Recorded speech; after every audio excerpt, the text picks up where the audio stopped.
Welcome to our webinar series presented by Ana Jimenez University. As you know, Ana Jimenez University is a member of the Global Trade Chamber, and they provide different programs for everybody that wants to learn more about different careers. This is the time for you to do it. They have bachelor degrees, they have associate degrees, they also have doctorate degrees. And as you know, Ana Jimenez University is a school that is everywhere. You can take courses online, you can take courses in person. There's a lot of options and opportunities for you. So there's no excuse for not to take further your dream or pursuing the career that you want. So once again, thank you so much, Ana Jimenez University, for sponsoring this monthly webinar and being a member of the Global Trade Chamber. Today, as always, I have very important guests. They are faculty members of Universidad Ana Jimenez, because we were talking about the difference between the two corporations in the US and Puerto Rico. But what they have in common is one goal: quality in education. And today they're going to talk about something so important for everybody. But before I start introducing officially our guests, let me tell you a little bit about them. So I'm going to start with Dr. Zoe Santiago-Font. She is in hotel and restaurant administration from Oklahoma State University. She also has a master's degree in event management from George Washington University and bachelor's degree in marketing from the University of Puerto Rico. Dr. Santiago-Font is an associate professor at the International School of Hospitality and Culinary Arts at Universidad Ana Jimenez. And well, in general, as I told you before, she is a great faculty member of the school. Dr. Santiago teaches most of the baccalaureate courses in event production, including the experience design course, as well as other courses in the area of tourism and hospitality. So we're going to welcome Dr. Santiago. Thank you. Thank you for having me.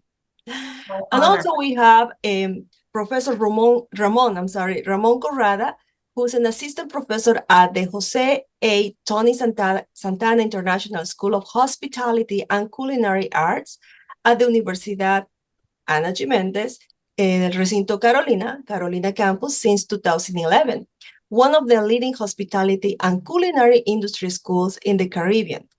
Mr. Corrada has an extensive background in events, organization, marketing, management, and promotion in both private and public sectors. And this is very interesting when you mentioned the culinary arts, hospitality and culinary arts, which is the ISHCA in Puerto Rico, the Recinto Carolina, right? Yes. Campus. Because we're going to have next week, right? We're going to have our global event, our global convention, and the Hospitality and Culinary Arts School is actually helping us, to achieve this dream of having the event there, and they're going to provide all the food and beverage. So we're very excited about this event next week, and we were talking with the two professors here, Dr. Santiago and Dr. Ramon, about this activity, so we're very excited. But today, talking about excitement and great things, I really want to introduce the topic, which is creating meaningful client experiences. That is so important for us, especially when you have a business, right? You start a business or you want to expand or grow your business. You definitely need to understand more about the customer expectation, the customer behavior, the creating meaningful experience for clients. And Professor Ramon and Professor Zoe are going to explain to us the importance of this. So without further introduction, I'm going to let Dr. Santiago and Corrada to explain the presentation today. All right. Well, thank you, Maria, for having us. It's an honor for us to have this opportunity, this space, to discuss what we really love, which is making people happy, creating experiences for other people. We've devoted mostly our lives, right, Ramon, to do this, and we love it every time. So today we're trying to explain a little bit of what you should do to create that real meaningful interaction with other clients, so that the clients not only like what they see when they go for the first time, but keep coming, right? Which is what we want. Absolutely. Yeah, definitely. Good morning, everybody, or good afternoon, or good evening, depending when you're listening to this webinar.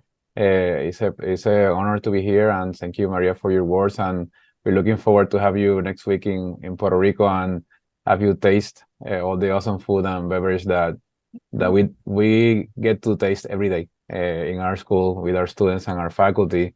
And it's part of, and it's a good segue to what we're talking today because the experience that our school has been able to manufacture and create with all the different events that we host is something that we have taken into consideration what we're going to talk about today, and having the clients or the guests that we receive at the school to have a memorable experience and that they remember the time that they came to our school and the service that they got from our students and our faculty and the awesome food and beverage that they got there. So it's everything is related to what we're talking today and what you were mentioning at the introduction. Perfect. Thank you so much. So please go ahead and start the presentation. I may have some questions, through your presentation. I don't want to leave it for the end because sometimes some other questions are going to arrive in my mind. So I'm just going to let you know. And I'm sure that the audience, sometimes they text me or they send me messages to ask a few questions. So I'm going to also ask you questions. All right, Yeah, thank you. All right, well, let's get started. What's an experience, right? So that we need to frame our topic, and before starting how to explain what's meaningful or how to create meaningful experiences, we need to define what really is an experience. So yeah, definitely experience like you can read there in the presentation is we can go as simple as it's just the fact of having witnessed, felt, or known something. That's something that you can definitely uh, uh, have very personalized and it's very individual to each of us. So that's just the simple definition of what's an experience there. Yeah, it comes from that knowledge that you get when you observe something or participate in something. It's that first-hand encounter with a particular event. The experiences can really be very personal, right? Because it depends on what your previous experiences are, what are your beliefs, how you perceive things with all your senses. So there's a lot of things we could manage or control to be able to create a good or bad experience for clients, right? So Ramon, what do we have in this picture? When we were putting together the presentation, we really thought about the pictures we picked, and we picked this one. It was impressive for me. Why was that, Ramon? Yeah, we definitely wanted to start with this one in particular because something that happened a couple of years ago, or maybe even more. But that picture there is from a commercial shooting that the brand Nike did with the tennis stars Andre Agassi and Roger Federer a bunch of years ago at Dubai. They did that at one of the hotels there that is very famous because it has the it looks like a sail and it has that heliport right on top of the hotel. So when you look at the picture, if you can try to look closer, you can see in the background all the different tall buildings that are in Dubai, and that's obviously very tall. And they're just playing a tennis match. It was a promotional shoot for a tournament they did in Dubai, a tennis tournament, and they just recreated a tennis court with the fake grass and put the net and had two of the best players all time just play there. So the purpose of the picture is not it's because it can has different meanings. I mean, for me that I wasn't there, I didn't see that in person. It looks obviously amazing. I'm a fan of the brand, and obviously the creativity that they took into consideration, thinking outside the box, all the things that we're going to discuss later today. They took that into consideration, but more important, when we're thinking about the picture, we thought about what Andre Agassi and Pete and Federer thought about doing the match, because I'm sure that for them it was a totally different experience than for us that we are seeing the picture, because they were there at the heliport, right? Like feeling the breeze, feeling the the air, everything going around them, and I'm sure for them it was something that they will definitely remember forever, and it was an experience that for them their point of view was different than ours. So that's the purpose of what we wanted to talk about, that we could have different points of view and different experiences between each other. It's interesting because when I saw the picture, I'm not a fan. I'm not a sports fan personally, for sure. So tennis is not something that's going to get my attention ever. Oh, me neither. I'm not a tennis fan either, but Nike got my attention just because they use this unusual venue to place their court. So sometimes you can even get to new people and new clients just using creative ways to present your product, right? So that's what the experience is all about. But I'm thinking, why are experiences so important? yeah, definitely. We did some research about this, and we found out that 84% of companies that work to improve their customer experience reporting increase in their revenue when they improve that experience, and at least 93% of those customers are likely to make a repeat purchases with companies who offer excellent customer service. So that's very important. I mean, 68% of consumers say that they're willing to even pay more for products and services from a brand known to offer a good service. So they're even willing to pay more. And even 1 in 3 customers will leave a brand they really, really love after just one bad experience. So definitely experience is very important for a business, because it won't just please the clients, but it'll keep them coming, right? Which is Right. what we want. Yeah, that last statistic there is very important, because one bad experience can make a big difference. Mm-hmm. So talking about experiences, what makes an experience meaningful or memorable? Well, an experience is meaningful because it's the mix of those sensations and emotions, and we are gonna go deep into that in a little bit. But that a meaningful experience is something that you remember because it made you feel something.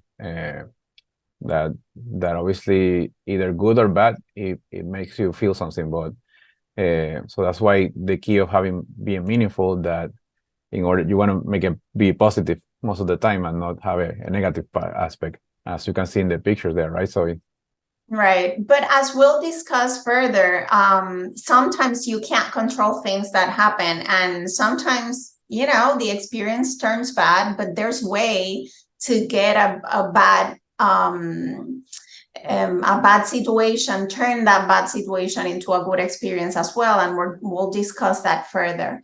But what science says about experiences is that to make it meaningful, you definitely have to put into considerations those emotions of people. So when people connect emotionally to something, they will create an experience that will last and will be definitely meaningful. So that's, do you want to go into a little bit of what we see here in these pictures, Ramon?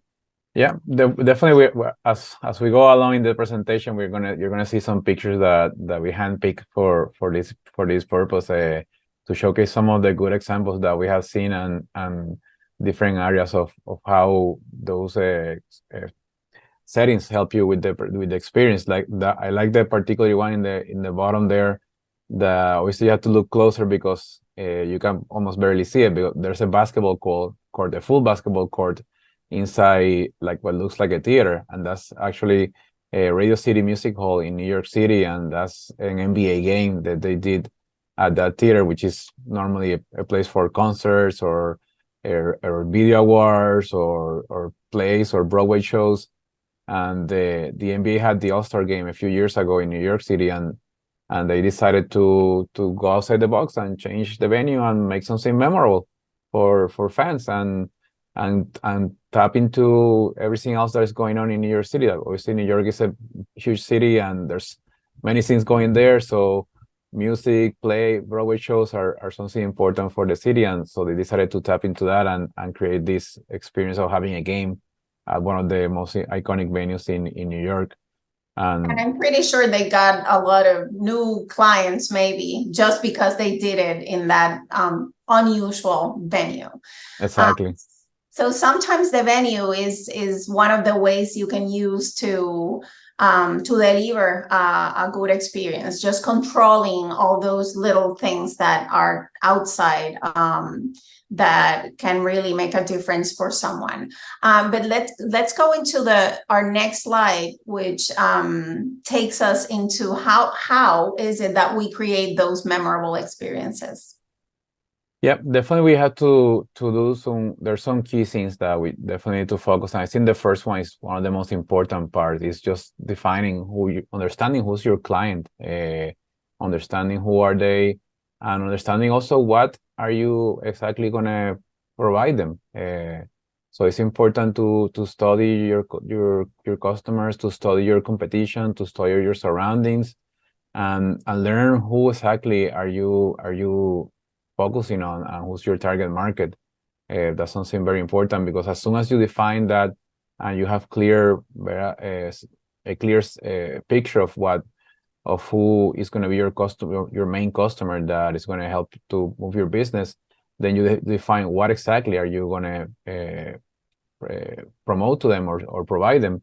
So that's your positioning, and obviously identifying gaps of things that I know we're going to talk about some examples later on, of gaps in services or gaps in areas that you could tap into that and make sure that you differentiate yourself from your competition, or from other possible brands that are competing against yourself. So that's very important, understanding your client, because if you don't know that, then everything else that you plan is probably not going to be successful.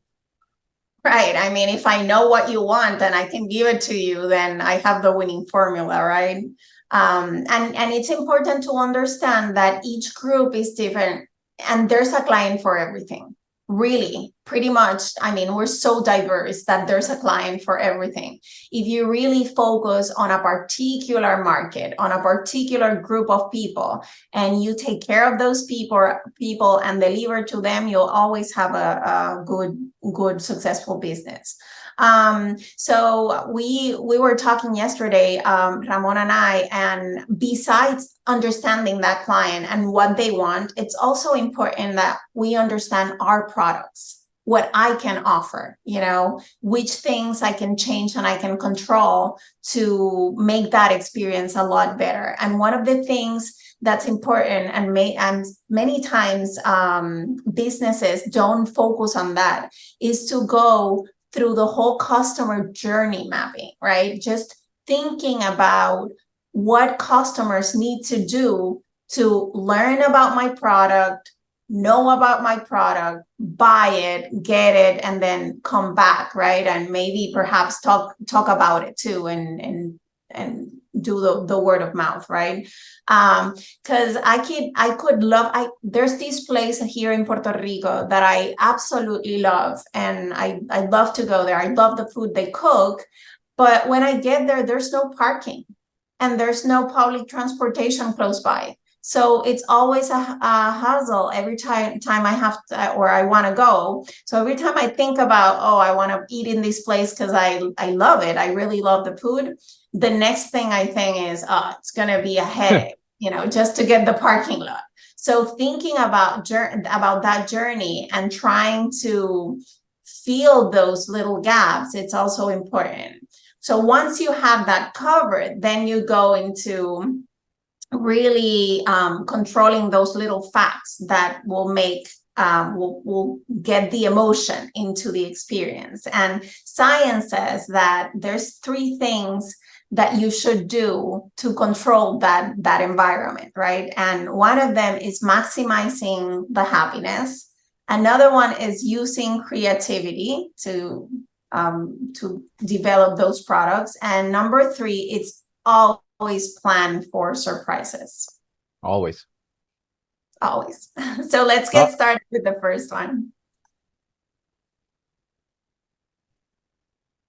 Yep. So here we definitely have the maximizing happiness part, and obviously you see we divided that into 5 different areas, and obviously the first one will be you have the sensory, the affective, the mental, the engagement, and the relationships. So we'll talk about each of them and provide some examples. So like if you want to start with the sensory ones, Zoe.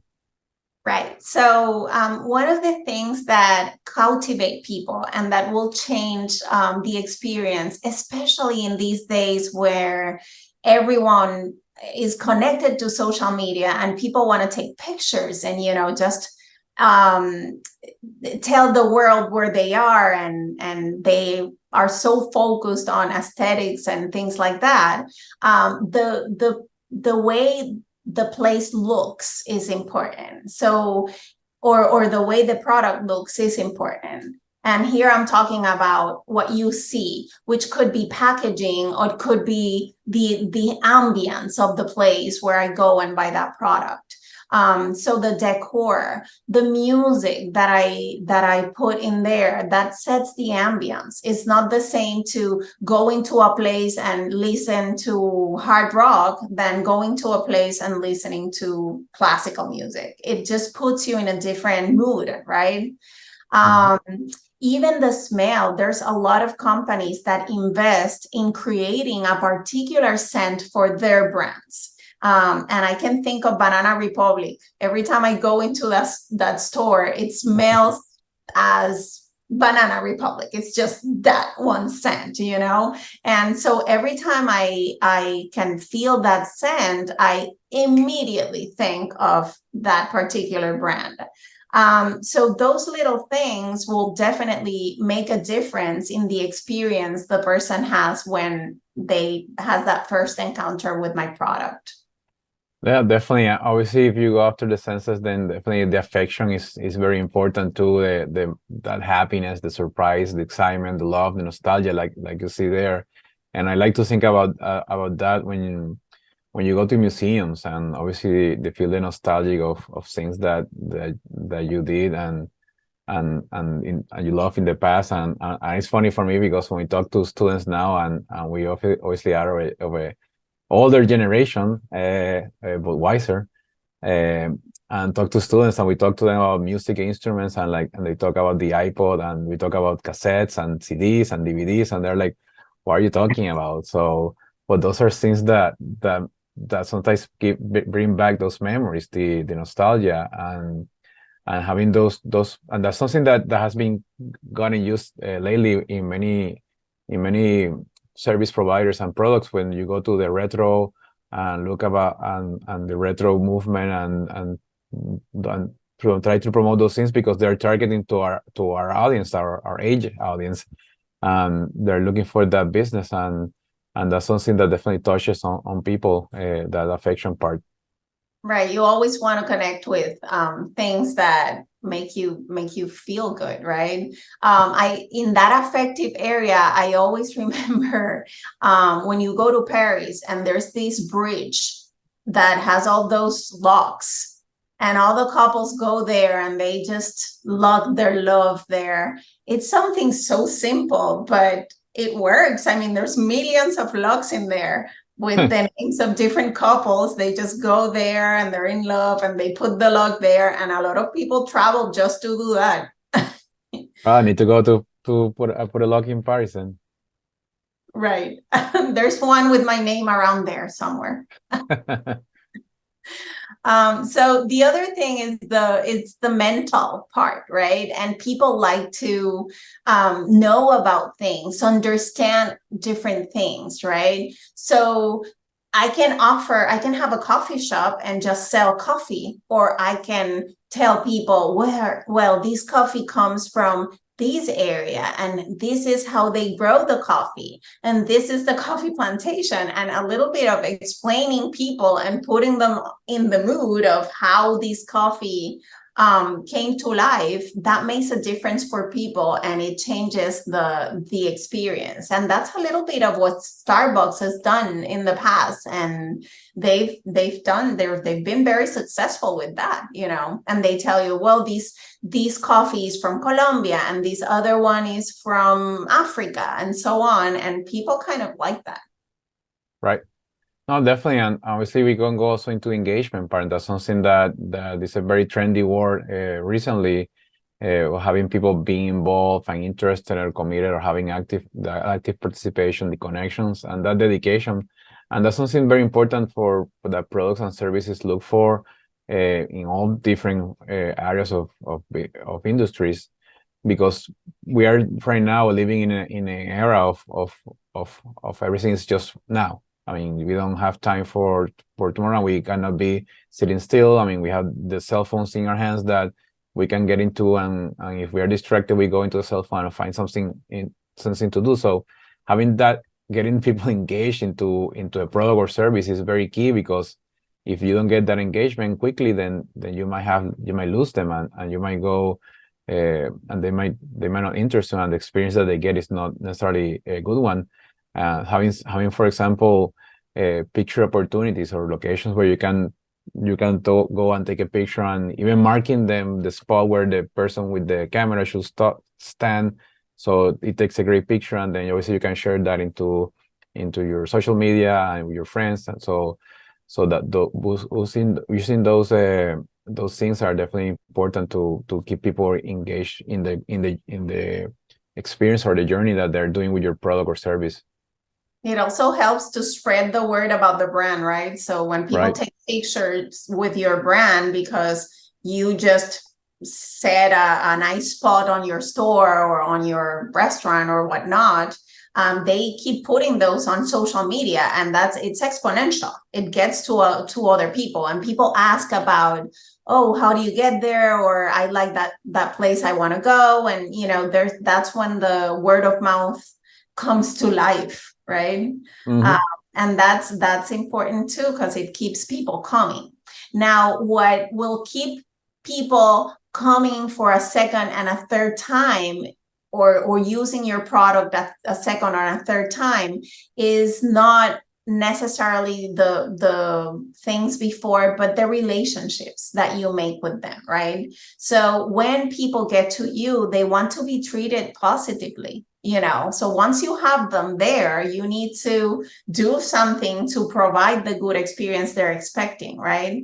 And that relates to customers, but that's also related to employees, because most of the time that first encounter with the client is not with the owner of the brand or the owner of the company. It's more like with the first line employees, right?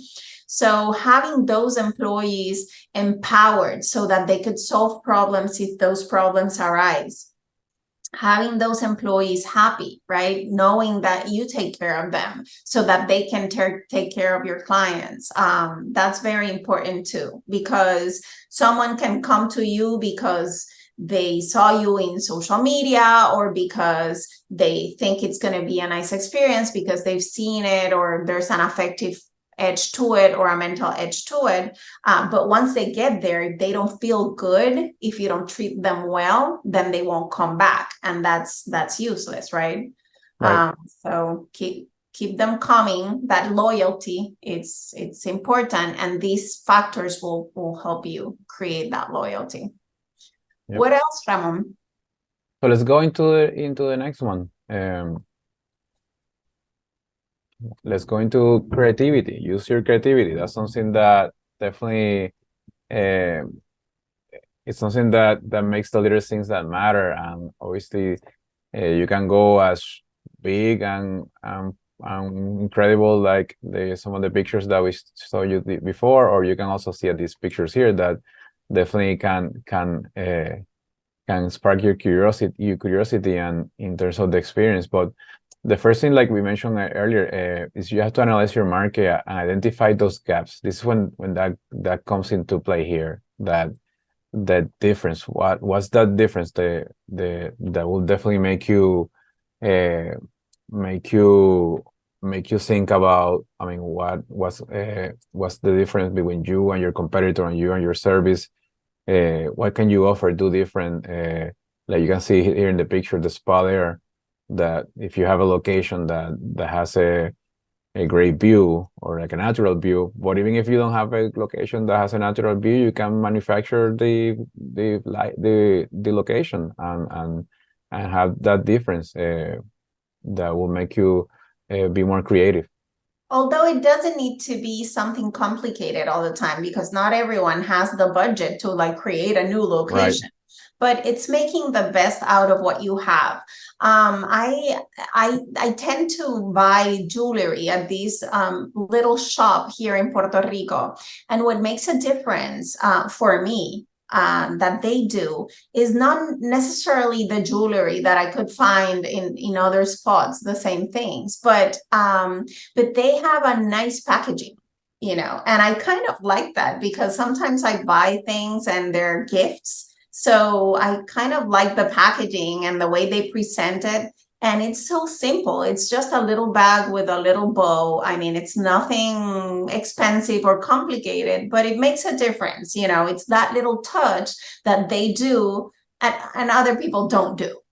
Mm-hmm. That's a gap that they probably identified. Just the packaging is something that can definitely help you maximize that experience. Then another thing you could do to use your creativity in creating that experience is obviously tap into the happiness factors, right? Of sensory, affective, mental engagement, relationships.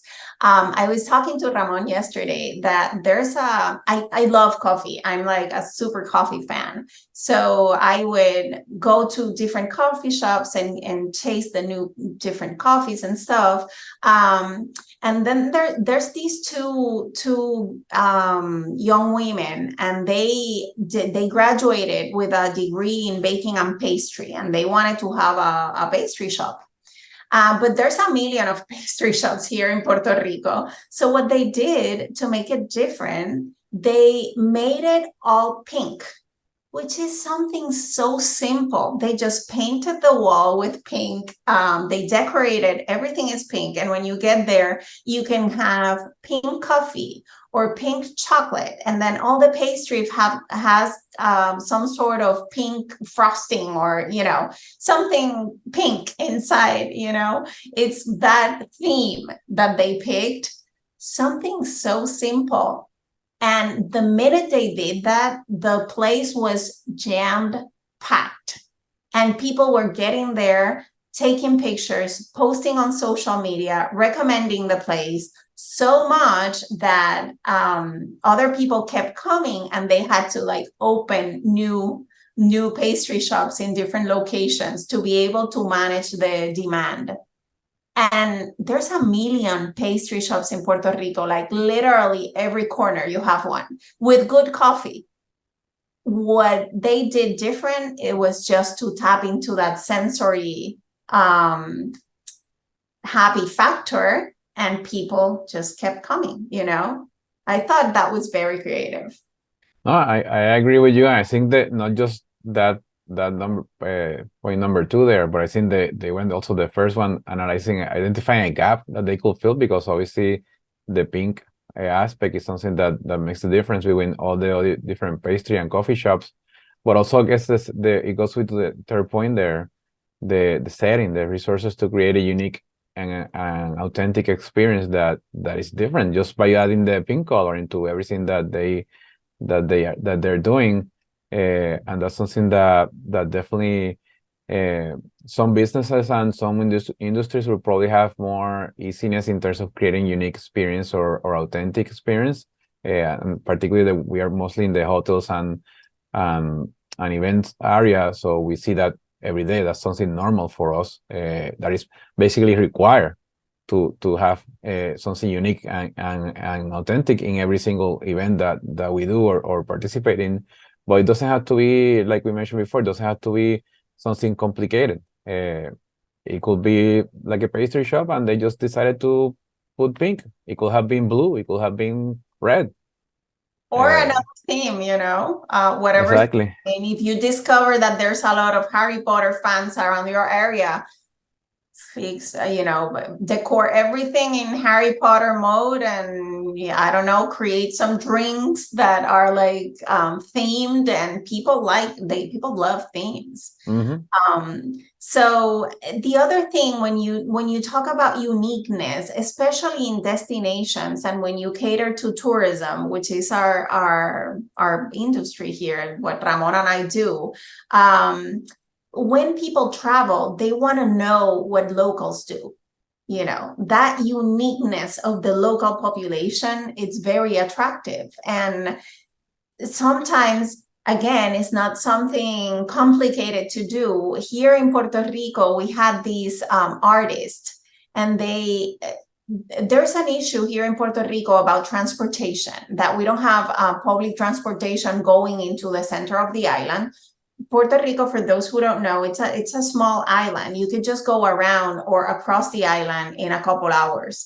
And there's mountains in the center, and then there's the nice beaches in the outside. So all those settings are kind of cool, but tourism weren't going into it because they didn't have ways to get there, and they never knew it was there. So these artists, they created a project, and they went and they painted the Puerto Rico flag in every single little spot in the island, right? And then they had a collaboration with the tourism company so that people could rent a car and go into all those little spots and take pictures.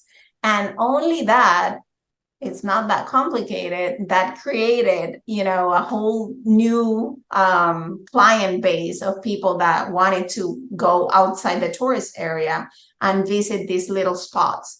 To know the local people, it created that authentic experience, and that worked real well here in Puerto Rico. Yeah, definitely. And I guess one last point that we can add here is that to give your employees or your team the empowerment that they can solve situations and that they can take care of guests or your clients, and not have to necessarily wait for a supervisor or for the owner or director to come and solve the problem. Because sometimes a small detail like we have talked before, the parking, the waiting area, those are small touch points that we do in that customer journey, that if an employee doesn't have that empowerment to be able to fix or solve, then it can create a bad experience, and then it makes a small issue can become a complicated thing.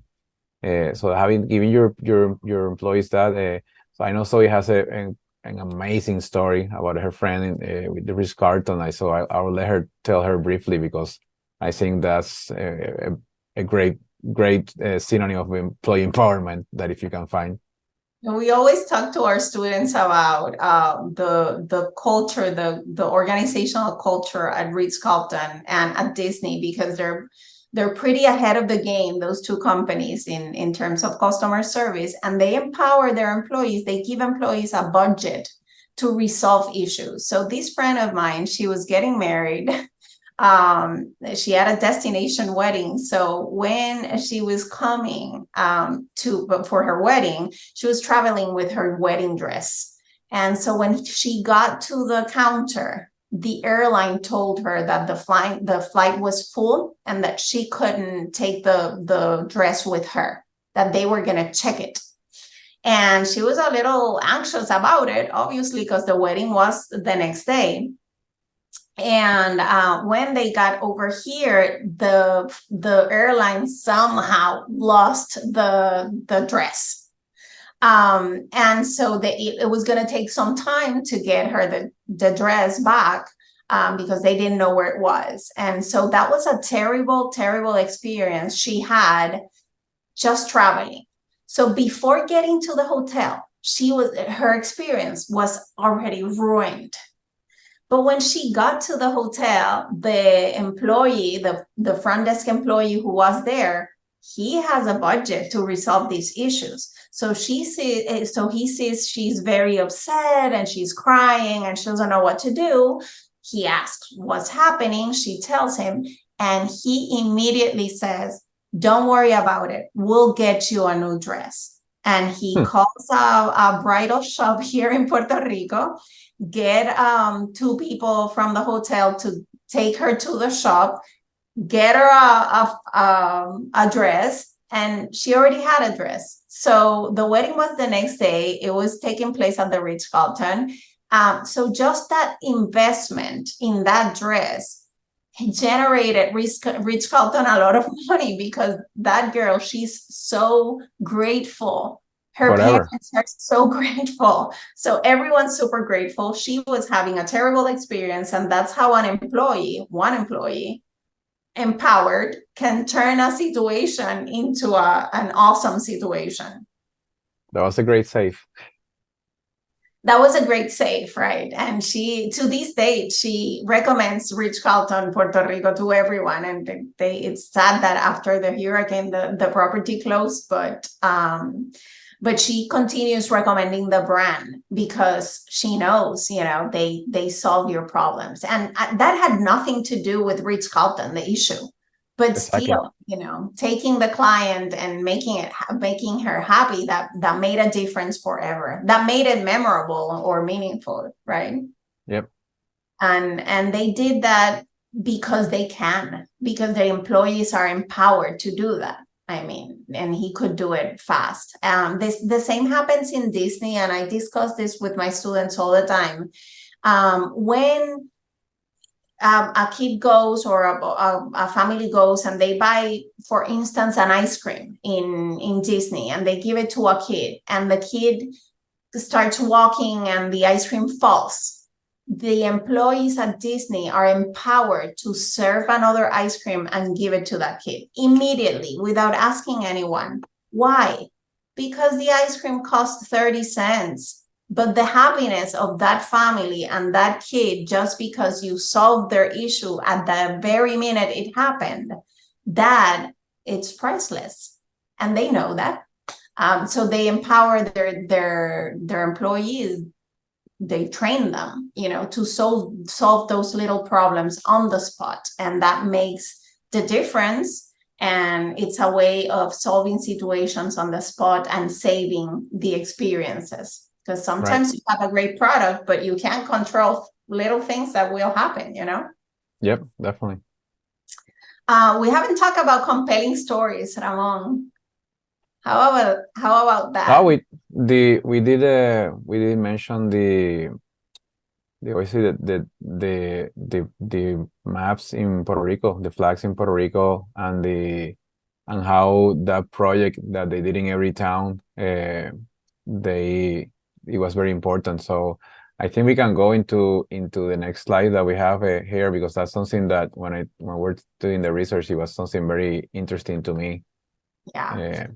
All right. Well, we can use creativity, right? And creativity is important, but sometimes we had already used creativity. We have a product that works, and what happens? People get bored. Because science says that we have this pretty cool feature. Humans have this pretty cool feature, and is that we adapt. It's called hedonic adaptation. And what happens is that as humans, we get used to things that used to make us happy. So if I go to this restaurant that I really love, I keep going for some time, eventually I'll get bored. Even if I love what they do, even if they don't change anything, if they are consistent with their service and everything, eventually I'll just get bored because it's the same thing, right? So in that sense, besides being creative with your product and creating good experiences, you kind of need to plan for surprises. Exactly. So I think that was very interesting when we saw that about things that don't make you happy anymore. I thought about a whole bunch of things that used to make me happy, but I got so used to it that's something that fell into obviously not being that happy. So definitely this is the last point that we wanted to talk about and emphasize, and And the planning for surprises is something that it can be obviously as huge as the NBA game at the Radio City Music Hall, or it can be as simple as just handing out the food item, like you see the picture here. But something definitely that we talk about, and I think thinking outside the box is something that is very talked about a lot. But that's something that is one of the things that you need to constantly be thinking about, like, because it's part of about the differentiation of how you change see yourself compared to your other competitors. So that's something that you definitely have to keep in mind, the be thinking outside the box for things that you can do different in your company. So it could be like adding a new product or adding a new packaging or just giving samples of something or changing the decor or the music, or, you know, it could be a lot of things, but people will expect something new. Every once in a while, something new in the way, or something different. And how can you do that? Well, sometimes using non-traditional things can really blow people's minds, right? And Right. So like if I go to, we talked about the locations, right? We've talked about packaging. Sometimes the delivery too is a It's good. key. I'm sorry.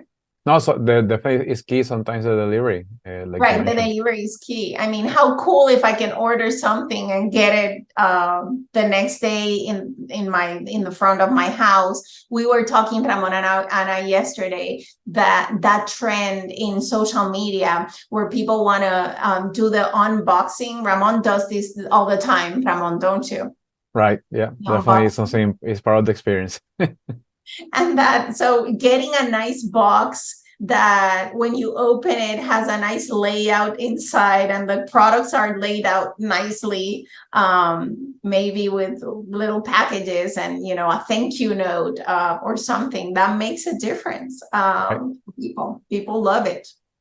Yeah, and so also playing with the ambience, the lights, the sounds, the aroma. We talked about there was some other examples earlier before, but sometimes lighting can change the mood into a room and make a big difference, or even the paint in the walls.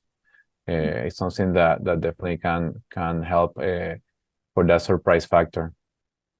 The giveaways is another way of planning for surprises. If you have a new drink that you created, like for instance, restaurants, this is very simple to do.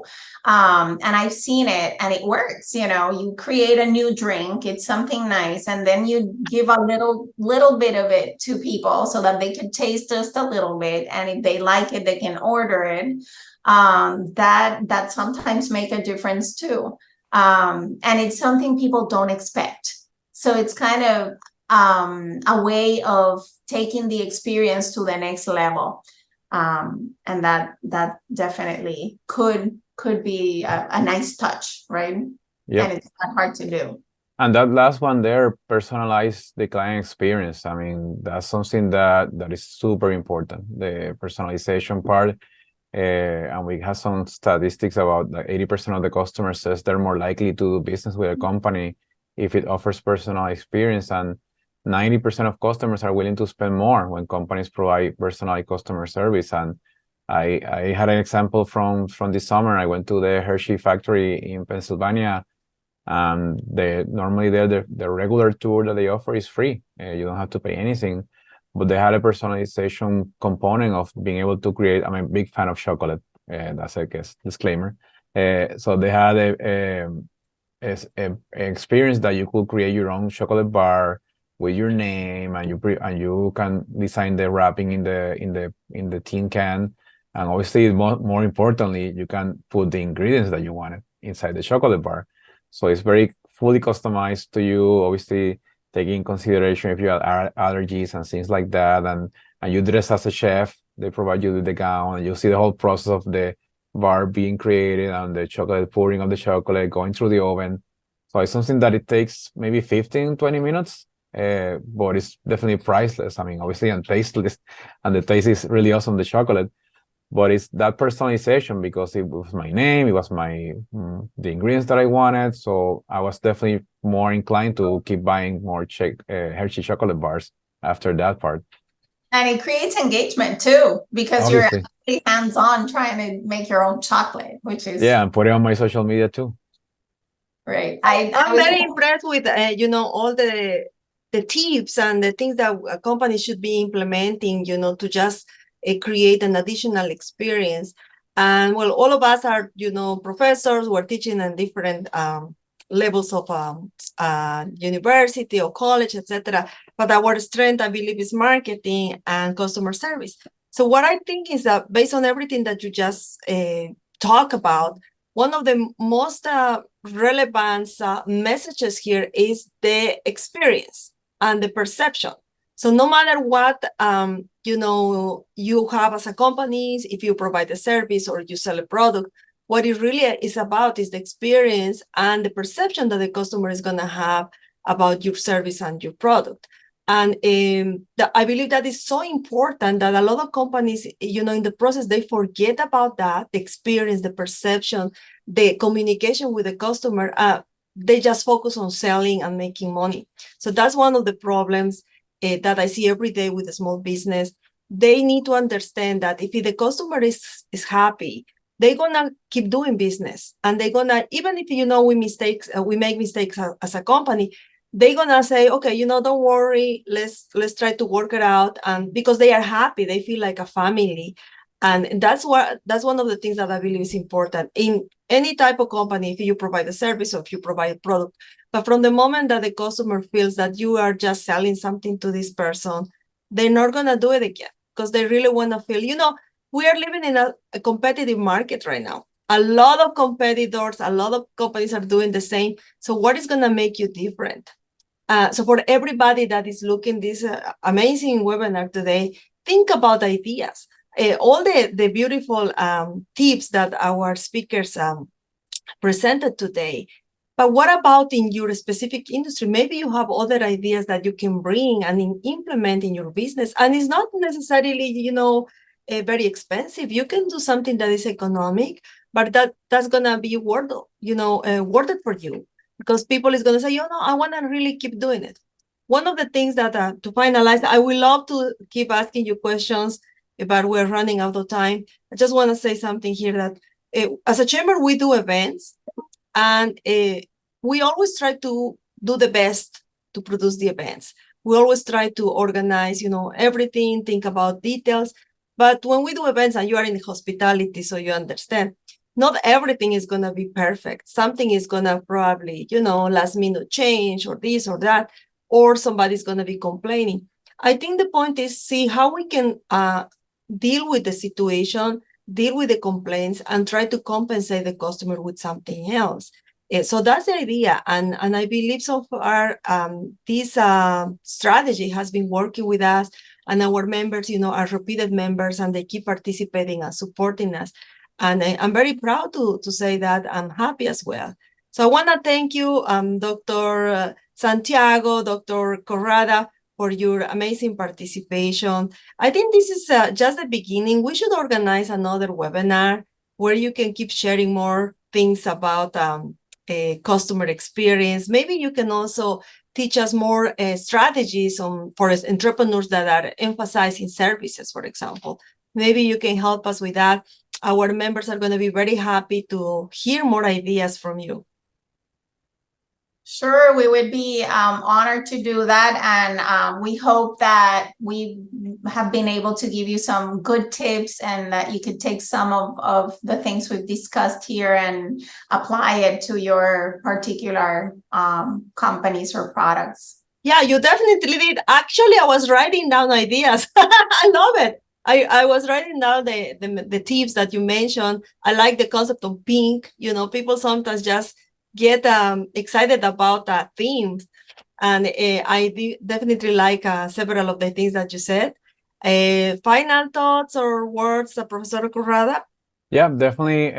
Thank you for your time, and hopefully this everything that we discussed can help you. And just make sure to incorporate your emotions, be creative, and add that wow in your experiences.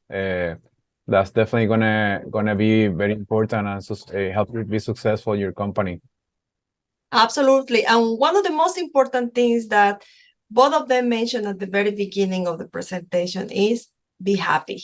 Because they said, we're happy. We love what we do. You know, if you are in this business and you don't like what you do, you need to change. You need to change the industry. You need to find a job, but do something that you really enjoy. Otherwise, you're not going to be creative. You're not going to be focusing on, making the customer happy. And definitely, you're not going to enjoy the journey. So my advice, be happy. If you think that what you're doing is not making you happy, change the industry, rethink maybe about the business you have. But if you are in the right track and you like what you're doing, please take notes of all these amazing tips, because that is going to help you actually to not just keep the customer happy, but also return customers, right? Yeah. Absolutely. Thank you so much again, both of them, amazing presentation. We're gonna invite them to help us, presenting another webinar with more tips on how we can improve the customer experience with little details. Thank you so much, everybody, for watching this webinar. As usual, we're gonna see another interesting presentation in a month, presented by Ana Jimenez University. And we're gonna put on the captions the information on where you can contact them, the different programs they have, and also we have on the screen the information of our two speakers, Dr. Zoe Santiago and Professor Corrada. If you have questions, they can actually talk to you. You can send an email to them and they're going to reply to you, right? Correct. Yeah. Yes, we will. I'll be happy to do that. Awesome. Thank you so much, everybody. See you next time. Take care. Take care.